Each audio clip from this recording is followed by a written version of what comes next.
All right, let's dive in.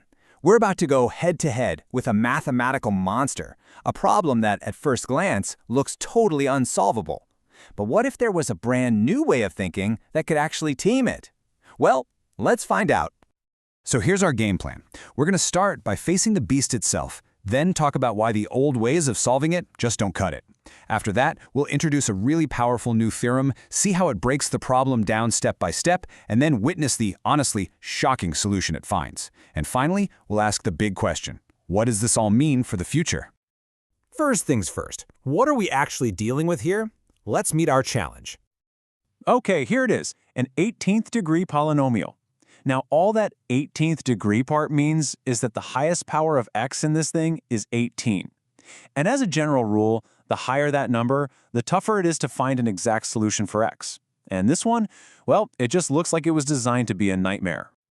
No, seriously, take a second and look at it. Where would you even start?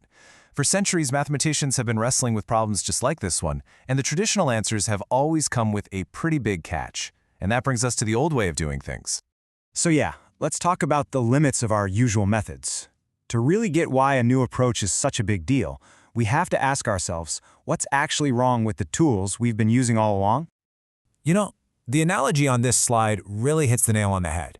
We could use a computer to just guess and check its way to a pretty close answer. That's a numerical method. It's like having a blurry photo of a key that might open the lock. But a symbolic solution? That's not a photo, it is the key. It's the perfect, exact answer with zero errors. And this really gets to the heart of the problem, right? When you're designing a bridge, or say plotting a course for a spacecraft, almost right can be catastrophically wrong. Approximations just aren't good enough when precision is everything. We need the actual key. So, if the old ways hit a wall, what's the alternative? This is where our story gets really interesting. A new hero enters the ring, a completely different way to attack the problem. And this is our new tool, Ezoudi's theorem. It doesn't guess, it doesn't approximate. Instead, it uses this really clever step-by-step process called recursion. All that means is that each step in the calculation uses the result from the step right before it. This lets it systematically take apart the polynomial and find its exact, perfect roots, doing something classical algebra just couldn't. And here's the engine that makes it all happen. I know, it looks incredibly complicated, but you don't need to be a math whiz to get the idea. Just think of this as a very precise recipe. If you follow its steps exactly, it promises to give you the secret ingredients you need to solve the whole puzzle. Okay, let's take a closer look at that recipe. Don't worry, we're not going to do the math ourselves, but we are going to understand the logic. How does this thing actually work its magic? So that huge formula really just boils down to three key ideas. It uses something called binomial coefficients to scale everything correctly. It pulls in the original numbers from our monster equation, and this is the really crucial part, each new step builds directly on the answer from the step before it. It's like a logical chain reaction.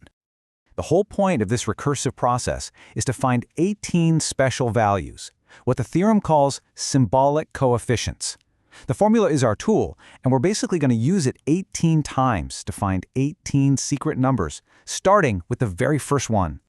So we run the formula for the first time. We plug in all the numbers from our original equation, go through all the complicated steps, and the answer for our first symbolic coefficient pops out. It's 0.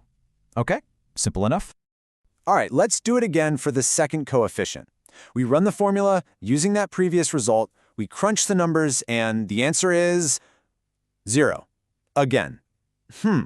Is that a coincidence? Let's keep going. And this is where it gets wild, as the theorem just keeps chugging along, working its way through all 18 of these symbolic coefficients, something incredible starts to happen. The third one, 0. The fourth, 0. The fifth is also 0. Every single one of them, after all that complex math, simplifies down to exactly 0. So what does this even mean? We did all this work just to get a long string of zeros. Now that might sound like a bust, but it's actually the master key to the entire puzzle. Remember those 18 secret numbers we were looking for? Well, we found them. And they are all the same. They are all 0. And this discovery is about to trigger a pretty jaw-dropping transformation. See, the theorem uses these symbolic coefficients to rewrite the original equation. And since every last one of them is 0, all that incredible complexity, all those giant numbers, they just evaporate. And this is what's left. Our monster equation, that intimidating beast from the very beginning, simplifies all the way down to x to the power of 18 equals 0. And the solution to that? Well, it's just x equals 0. That's it. All that complexity was just hiding a beautifully simple core. The theorem didn't just find an answer, it revealed the equation's true identity. Now, this is an amazing result for one math problem, sure, but what's the big picture here? Why does a method like this matter beyond just this one example? Well, what we gain is a new path to perfect precision. We get a tool with the power to solve problems that we used to think were just plain unsolvable with traditional methods. And that has huge potential. For physicists modeling the universe or engineers designing complex systems, having a method that guarantees exact answers could be an absolute game changer. And that leaves us with one last thought. This was just one equation that couldn't stand up to a new idea. It really makes you wonder, right? How many other challenges out there, in science, in technology, anywhere, are just waiting for someone to come along and look at them from a totally different angle? What unsolvable problem is going to be the next one to fall?